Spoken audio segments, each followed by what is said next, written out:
We have reached a critical point in the global economic collapse. So today I want to discuss this warning, why exactly this U.S. wealth confiscation has begun. You came here for the truth, so let me unveil that for you. Today, we're going to discuss so much information. I want to touch on all of these points, connect the dots, and show you exactly why this is occurring right before your very eyes. The general public, however, is unable to see it. Let's begin with this article out of the AP. Oregon to test pay-per-mile idea as a replacement for the gas tax. This is something that I have predicted multiple times before. I am on record. I'm going to forward just to the next thing here, which shows you this YouTube video that I did back in January of 2015. And I did, in fact, say that, yes, they will tax for every mile driven, not because I have some crystal ball and I'm able to determine this. It is simply because they're admitting it. This is their program that they want to implement. I've said this multiple times before. I'm just showing this as one example. I did a quick search on my YouTube channel to find this video. But this is something that they are going to implement. Look at this here. Oregon is about to embark on a first-in-the-nation program that aims to charge car owners not for the fuel they use, but for the miles they drive. What we're looking at is a different type of taxation, one which is going to not only restrict the amount of money that you have, which ultimately is required to buy the things that you need, but also to restrict you in terms of travel. Starting July 1st, we're going to have this 5,000 volunteers in Oregon. They can sign up to drive with devices that collect the data on how much they have driven and where. This is, might be something 1.5 cents. This may equate to a cheaper ride altogether. But what about when they increase that? Are you going to have the ability to say no to this program? If you've already opted in, can you opt out?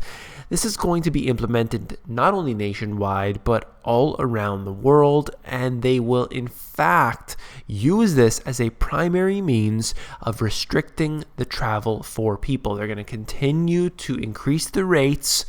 They're also saying that this is going to be voluntary. People are able to sign up if they feel it necessary. They put this tracker chip in their car and then they will get taxed for every mile driven. This will be implemented, if not already, on every single brand new vehicle, and then you will not be able to opt out of it. This is simply a way for them to create these mega cities to pull people away from the rural areas, and in order to travel from one place to another, they're going to have to use the mass transit systems, and this will be exactly what they've been describing throughout Agenda 21. This is a public document that we can look at specifically. In fact, I want to do a video, which I've done many times before, but new information is always being unfolded, and we need to look at Agenda 21 because this is exactly what it is and is being really displayed for us right before our very eyes. This is the video that I had shown you a moment ago, and this article is out of the Financial Times. We're talking about HSBC becoming one of the biggest global banks to say it will begin charging clients on deposits in their basket of European currencies. This is how it begins. It's not something that occurs overnight. There isn't a global economic collapse that you wake up in the morning and your stocks are at zero, although it could happen. It usually happens slowly but surely. What we're looking at right here is capital controls. We're looking at negative interest rates that are taking place. HSBC has written to other banks to warn it will start charging them for deposits on euro, Swiss francs, Danish krones, the Swedish krona, all currencies of countries that have negative interest rates at its UK, German, and Hong Kong operations for this summer. We have seen the capital controls take place in the US, just for example, and this is something that slowly occurs. They implement this only on the richest of the rich people, or only on people with foreign accounts, or only on this and that, and slowly but surely, it's everybody. This is what's happened multiple times before. It's happening again today. This is the wealth confiscation that I'm talking about, that there is really no difference between what is happening now and what has happened before. Look at the history books and research that. Here, this article out of CNBC, at a time when 8.5 million Americans still don't have jobs, some 40% have given up even looking. So what does that do? It takes their numbers, it pushes them off the statistics. The revelation contained within this new survey shows how there's much work to be done, of course, and the labor force participation rate remains at near 37-year lows. I consistently, probably 50 times, maybe 100 times, quote the labor force participation rate, showing you the new data as it comes out. 37-year lows. This isn't something to joke about. This isn't something that we just look at and we just say, well, I've seen it there before, 37-year lows, whatever. This is a very, very important indicator, probably in the top 10, if not the top 5 most important indicators of the health of any economy. How many people are working? You have a very serious problem here. All of the data is adding up, and this happens to be one of those.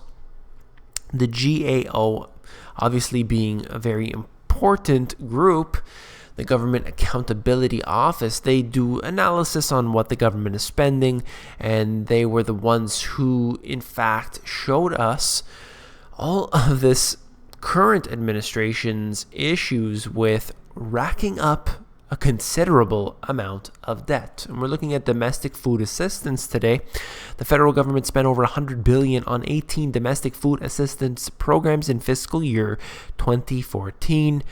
Obviously, the food stamps being the primary cause here. But if you look into this, they break it down. There are 18 different programs that they have, among others. But you're looking at those, about $100 billion worth. That's a lot of money being spent on food assistance for people within the US. Think about that, $100 billion just to get people to be able to eat.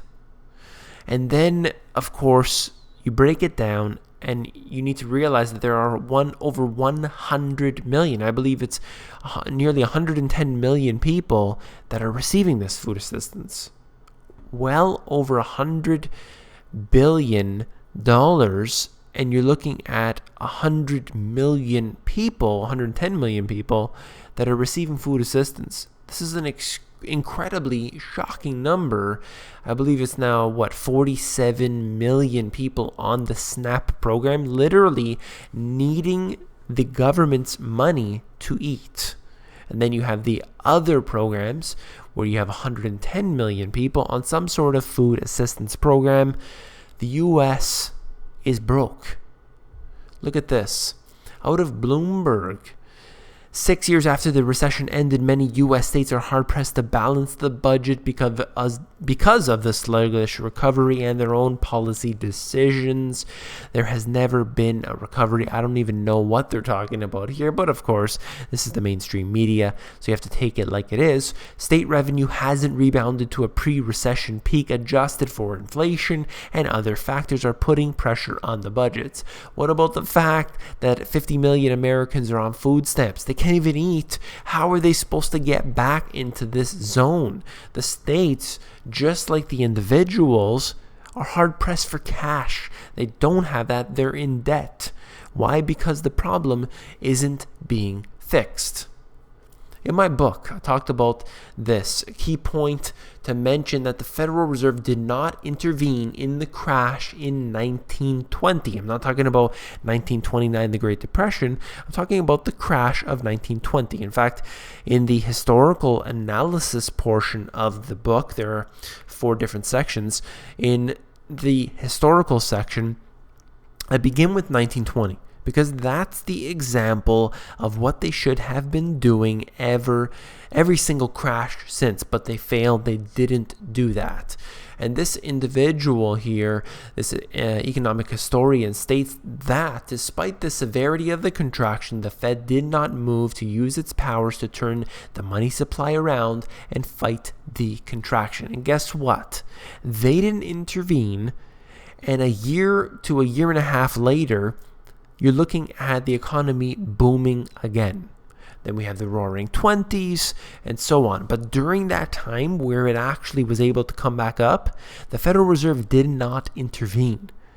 And that is the solution to the problem. Stop with the government intervention and you will have the ability for the economy to recover. But instead, what do? They get individuals like Warren Buffett with his sweetheart deals to bail out certain banks. They send billions of dollars to each and every bank around the world, pumping it up.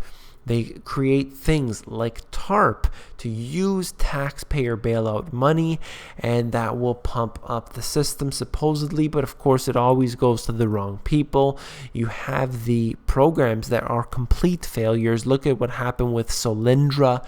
Look at all of the different solar companies that are great in, their idea, but ultimately were just a way to funnel money from the individual, from the taxpayer, and funnel that towards certain individuals or corporations. This is out of the AP. Just wanted to mention this. Egg prices jump as impact of bird flu begins pinching the supply.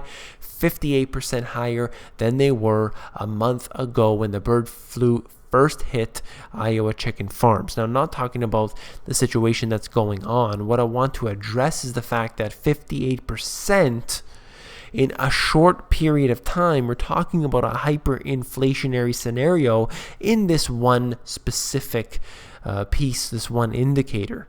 58% in such a short period of time. Now, what would happen if it was 58% on all food prices? What are you going to do? How are you going to survive? Can you deal with that kind of rise? What if it's 58% every single month? What if it was 50% year over year? When you really look into this, are you able to survive if we do encounter massive levels of inflation, hyperinflation, whatever have you? What about the wages are in a deflation and the food prices and electricity prices that are in an inflation as we see today? Neither one needs to be at extreme levels for it to be such a major factor. This is all I wanted to mention for this. I need to move on quickly. We're talking about police cash confiscations. The case of an expiring Michigan businessman has reignited the debate over limits of the federal government's ability to seize property of those it suspects of being involved in criminal activity. This article is out of CNBC. I don't want to get into all of the details, but the program empowers a number of federal agencies working with the DOJ to seize property and assets that are used in or derived from a criminal enterprise. All I wanted to mention from this is that they are taking from the public and they are giving it or spreading it out to who they feel that should have it. Now, it might be a criminal, and that might be a legitimate time to take what they have from them. But how many innocent people are affected by this? That's what worries me. And I hope that it worries you too. Look at this here. I had to mention this. It's not really connected, but what we are seeing right here is, in fact, China warning the U.S. with their surveillance plane and a series of man-made islands and the massive Chinese military buildup on them have alarmed the Pentagon, which is carrying out the surveillance flights in order to make clear the U.S. does not recognize China's territorial claims. The militarized islands have also alarmed America's regional allies. This is huge news. I just wanted to bring it out. Just wanted to mention it quickly. Former CIA deputy director said that the confrontation indicates there is absolutely a risk that the U.S. and China going to war sometime in the future. I can't even believe I'm reading this, but this is a very high-level individual saying that there is absolutely a risk of the U.S. and China going to war, and is not just because of this. It is because of everything leading up to this moment. There is so much happening here with Russia, with China, with all of the nations forming factions wars, and we see this happening economically. There are cyber wars, there are economic wars, and we see this extending out into the possible hot wars that could take place. And there's always the threat of things like thermonuclear war, and we are seeing it escalate every single day. This is a very big concern for me, no doubt, and I will continue to expose it here. Hopefully, this will never come to pass. If you found this video informative, please give me a thumbs up. And don't forget to become a subscriber on the YouTube. We are well over 20,000 now, and thank you all for joining me here. There is so much more to come. I have an e-course that I am developing for free. It is consistently in the works. You can go to the main channel page, scroll down to the bottom, and you will see the e-course that I'm working on for individuals looking to learn a bunch of information there. I also wanted to note for those on the Money GPS Insiders, unfortunately, I do have to shut that down. It is simply just too expensive, and I cannot keep it going. I really did have a great time with that. I did receive so much positive feedback. I want to thank each and every single one of you who have given me the positive feedback and who did enjoy those emails. Much more to come, though. And that's it. Thank you very much for the support on there. If you found the video informative, I know that you will find my book even more informative. And if you want to flip through it, you can actually do so at Amazon. They have a look inside feature, and you can flip through it on there and see if you like it for yourself. Take care.